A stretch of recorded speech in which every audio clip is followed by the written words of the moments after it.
They took my future. They stripped me of my only path out, my education, my application to Columbia, everything I had worked for since I was 7 years old. And for what? To protect a liar, a thief, their precious golden boy Julian. They told me I wouldn't step foot back in school until I knelt and apologized to him. They thought they broke me. They thought they won. They mistook my silence for submission. But silence is merely the gathering of power. They wanted an apology. Fine. They would get a performance. A performance that would cost them everything. The air in our house was thick with the scent of old money and fresh hypocrisy. I, Elara, lived permanently in the shadow of my cousin Julian. He wasn't even their son. He was the troubled offspring of my deceased aunt, taken in out of charity. But to my parents, Julian was the perfect blank canvas onto which they could project their aspirations. He was the golden-haired, blue-eyed, charming disaster they excused because he was sensitive or misunderstood. I was the straight-A student, the hyper-focused pragmatist, the one who didn't need excuses, which, ironically, meant I never got any attention, either. I was their utility, their flawless report card, designed only to achieve a scholarship to an Ivy League school so they could brag about it at the country club.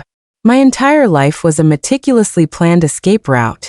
Every extra credit, every AP class, every late night studying microeconomics was a brick laid on the road leading straight to the gate of Columbia University. The plan was airtight.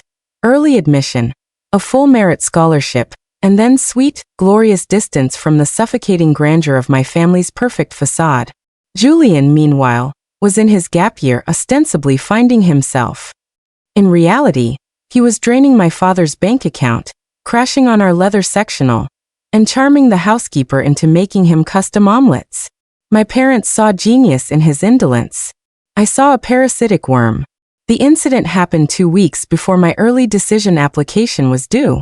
My parents, Robert and Eleanor, were in San Francisco for a critical M&A conference, the kind of high-stakes trip where their phones were switched off for 14 hours a day. Julian, naturally, took the opportunity to turn our immaculate Tudor home into a speakeasy for 20-something financiers and bored trust fund kids. I had been out, thankfully. I was at the city library, grinding away at the final draft of my personal essay, a document that detailed my struggle for independence. The irony of that was not lost on me later. I got home just after midnight, the house reeking of stale whiskey and panic. Julian was standing in the foyer, shirtless, holding a blood-soaked rag to his arm.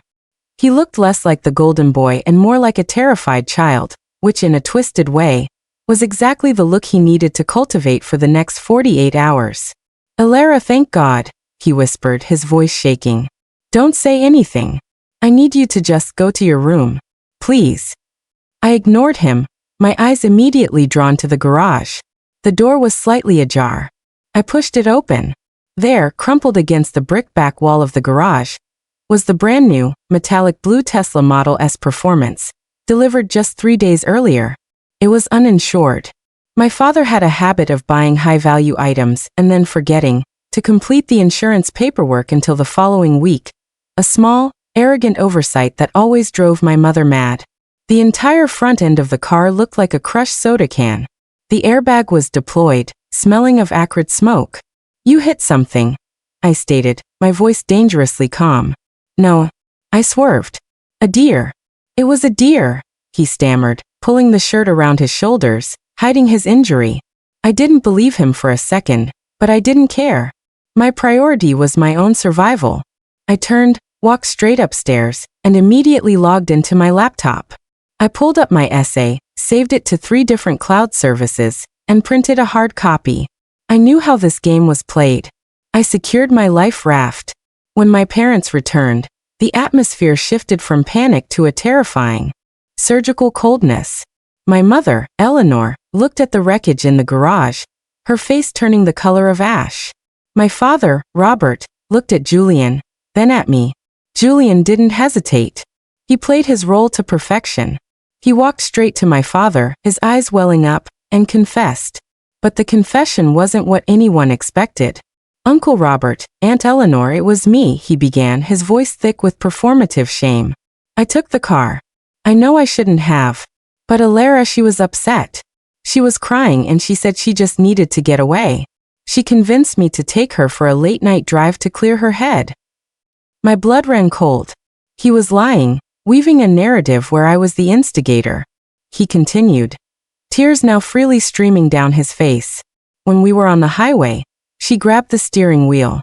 She was crying so hard. She was screaming that she hated her life. I fought to control it, but I couldn't. I swerved to avoid hitting a railing and hit a tree. I told the police I was alone because I knew it would ruin her college chances. I'm taking the fall for her, because I love her like a sister. It was brilliant. It painted him as the noble, self-sacrificing hero, taking the blame for the unstable, high-strung daughter's meltdown. It was exactly the kind of drama my parents needed to justify their preference for him. They thrived on narratives of rescue and martyrdom. Alara, my father said, his voice quiet, which was always worse than the shouting. Is this true? I looked at Julian, whose eyes were pleading with me, not to save him, but to uphold his lie. I opened my mouth to refute it, to point out the blatant inconsistencies, the impossibility of a driver swerving into a fixed object while fighting an occupant. But my mother cut me off, holding Julian tight. She's obviously distraught, Robert. Look at her. The pressure is too much. You know how volatile she can be under pressure. Volatile? I had a 4.0 GPA and a clinically low resting heart rate. Julian was currently facing potential charges for reckless driving and destruction of property. But in that moment, in their eyes, I was the walking time bomb, and Julian was the one who bravely disarmed me. The judgment came swiftly, delivered in the mahogany-paneled library that smelled of old leather and moral decay. We are terribly disappointed, Alara, my father began, resting his manicured hands on the desk.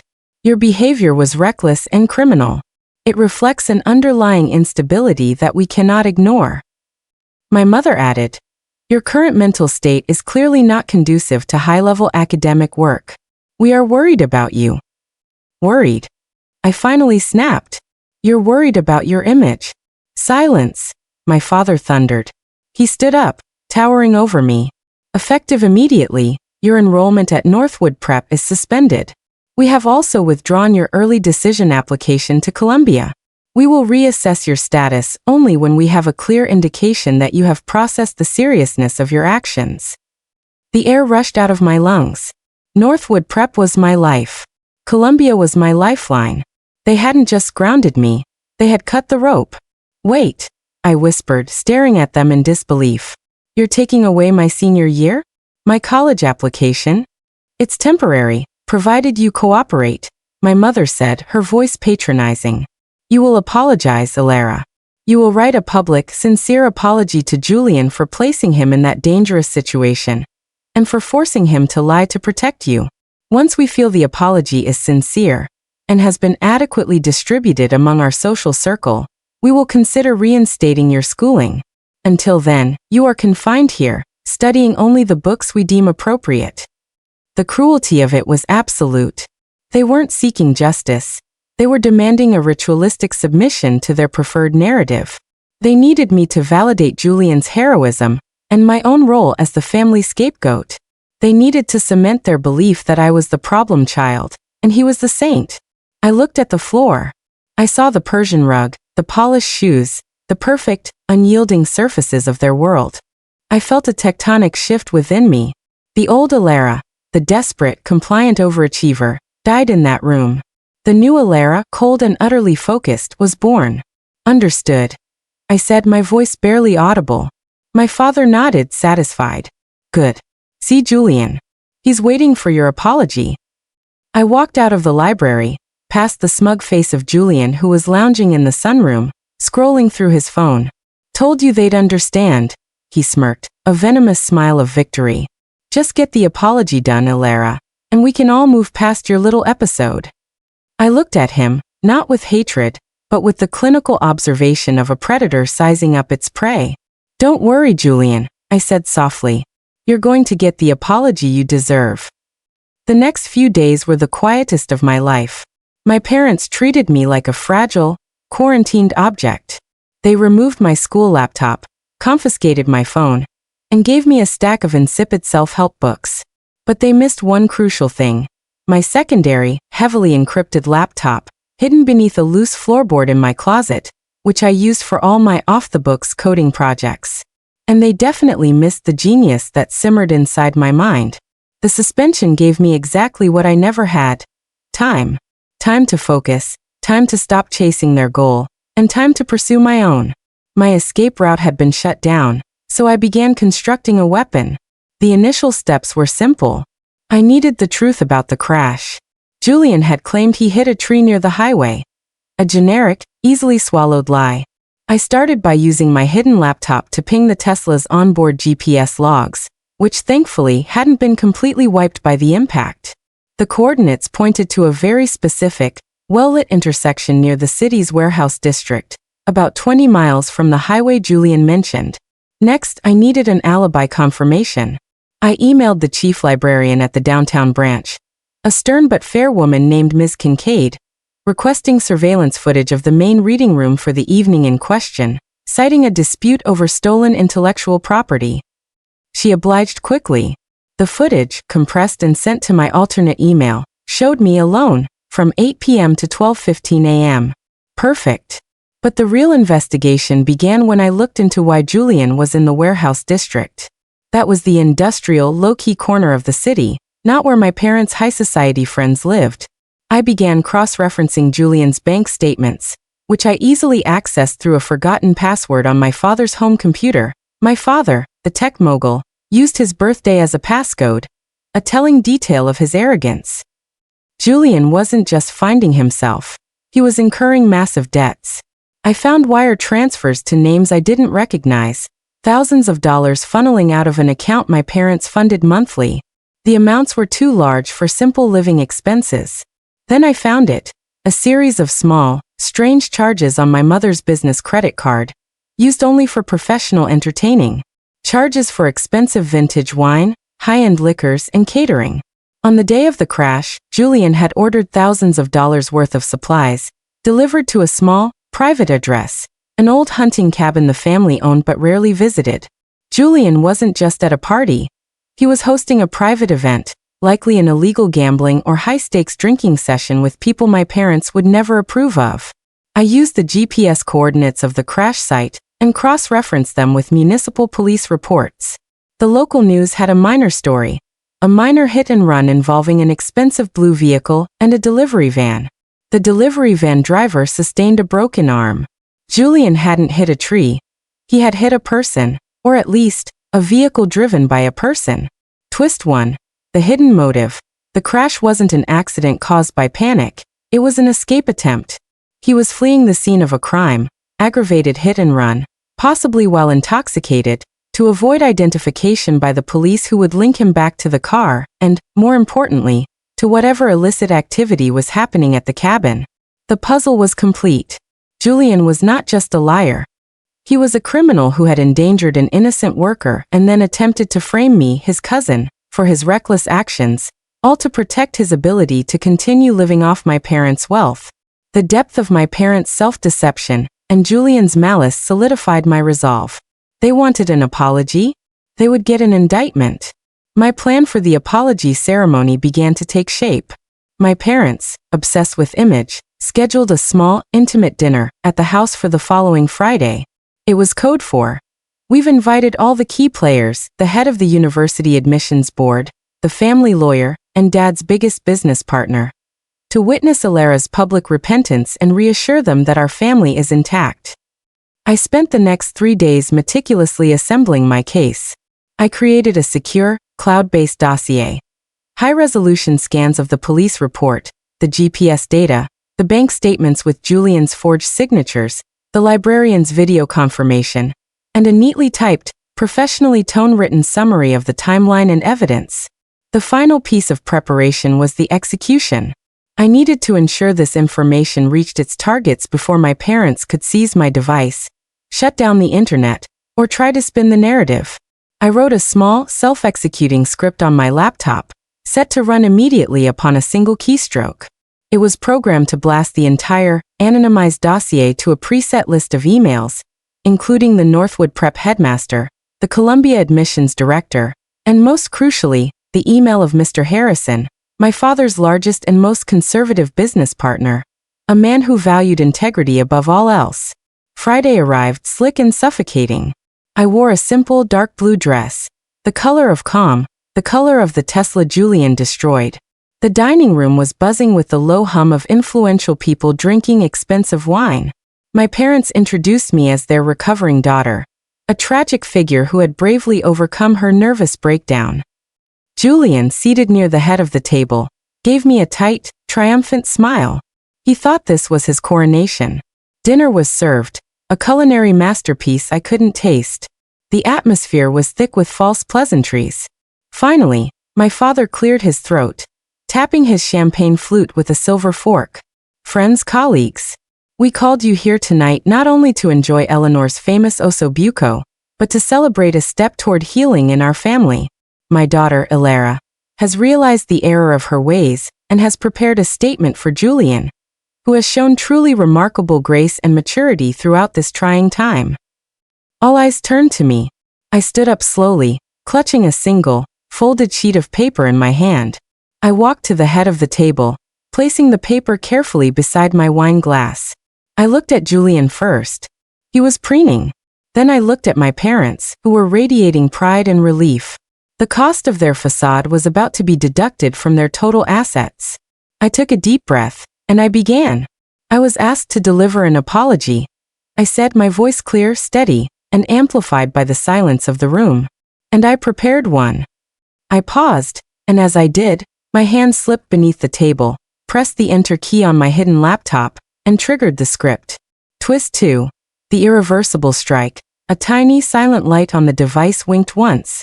The emails were gone, delivered into the servers of my parents' most valuable connections.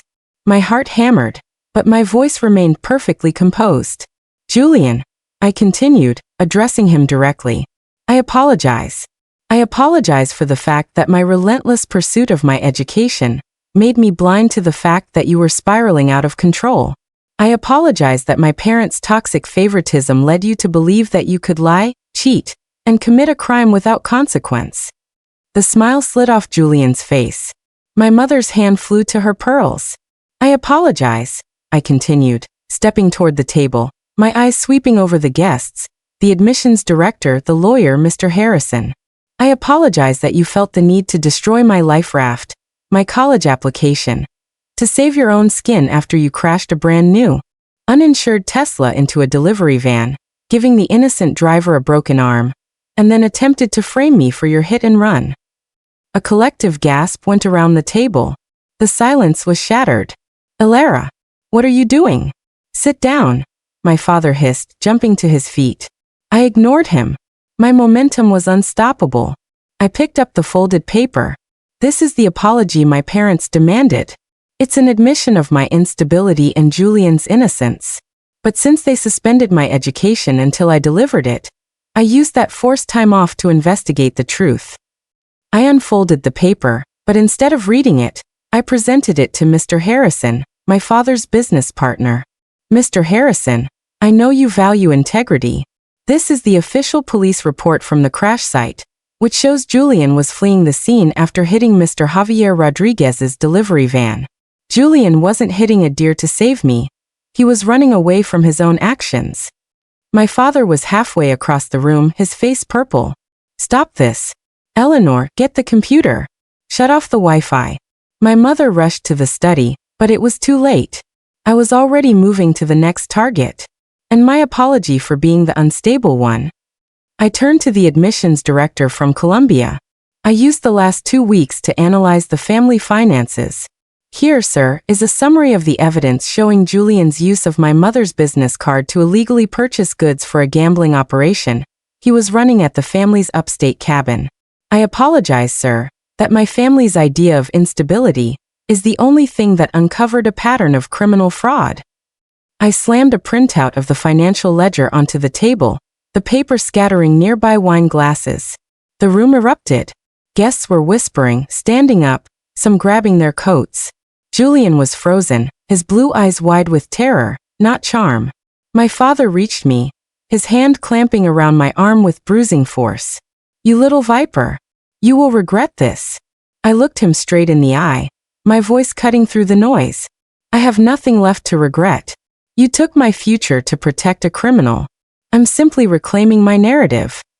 Just then Mr. Harrison, a man of quiet, immense power, stood up, his jaw tight. He looked at my father, then at the scattered documents. Robert, I need to see you in the study. Now. This is unacceptable. My father, his focus fractured, let go of my arm. He realized in a cold wave that his reputation was bleeding out onto the Persian rug. The Golden Boy's lies had cost him his most valuable asset, trust. I took the opportunity to simply walk away. I didn't need to shout, argue, or justify myself further. I left the chaos I had so meticulously created. I walked straight to my room, grabbed the backpack I had packed days ago, and exited the house through the back door. The last thing I heard as I slipped into the cool night air was my mother's hysterical shriek, followed by the deep, panicked roar of my father's voice. They were arguing, not about Julian but about the fallout, the scandal, the damage to the firm, the lost social standing. I didn't look back. I took the bus downtown, the adrenaline finally starting to recede, leaving behind a deep, satisfying chill. I went straight to Ms. Kincaid, the head librarian. She was surprised to see me at 11 p.m., carrying a backpack. I showed her the entire dossier, ending with the police report detailing the hit and run and the destruction of the Tesla. She read every page, her stern face growing grim. When she finished, she looked up, her expression changing from professional detachment to something akin to respect. "Elara," she said, folding the report neatly. "You have a remarkable mind. What you did tonight was reckless, but strategically brilliant.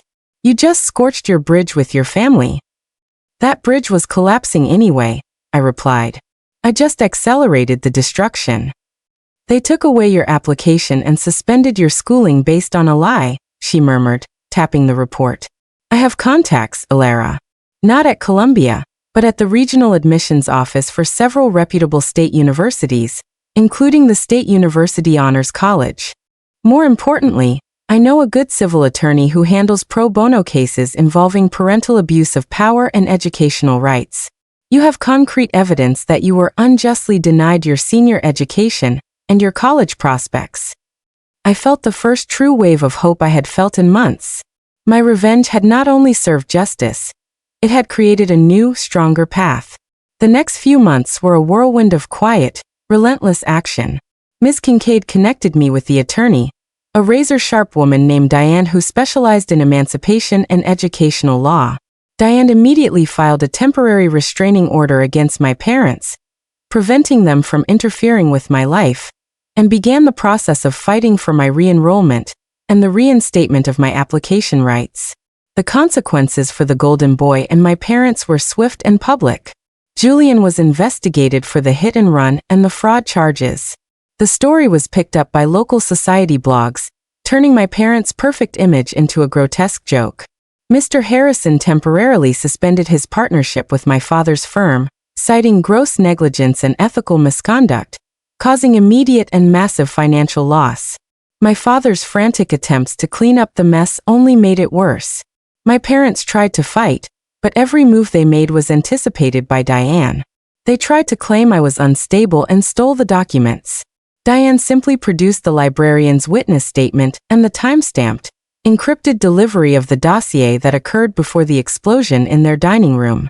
In the end, I didn't get back into Northwood Prep, but Diane successfully negotiated a settlement that covered a full year of private online education to finish my senior year, a substantial trust fund in my name, to cover the years of unpaid labor and emotional distress, and a guaranteed spot at the State University Honors College, where I would still receive a full merit scholarship. I accepted. It wasn't Columbia, but it was freedom. It was mine. I moved into a small, sunlit apartment near the university campus, far from the suffocating shadows of the Tudor house. My only contact with my former family was a terse legal letter informing me that Julian had been sent away to a therapeutic boarding school after accepting a plea deal. My parents' golden narrative had finally turned to dust. I enrolled in the Honors College the following autumn. On the day I started classes, I received a small, engraved box in the mail. Inside was a key, A spare key to the Tesla Model S that Julian had totaled. Attached was a note from my mother. It was short, written in her elegant, looping script. You should have apologized, Alara. But you were right. You are undeniably smart. We wish you had used that intelligence for us. I smiled, a genuine, unburdened smile that felt new on my face. They still didn't get it. They still thought my life was about them. I walked to the nearest bin, dropped the useless key and the note inside, and walked toward my first class. I had used my intelligence for me. And in doing so, I didn't just escape the toxic fire they created, I set them ablaze. The price of their golden boy's protection was paid in full. I was finally free.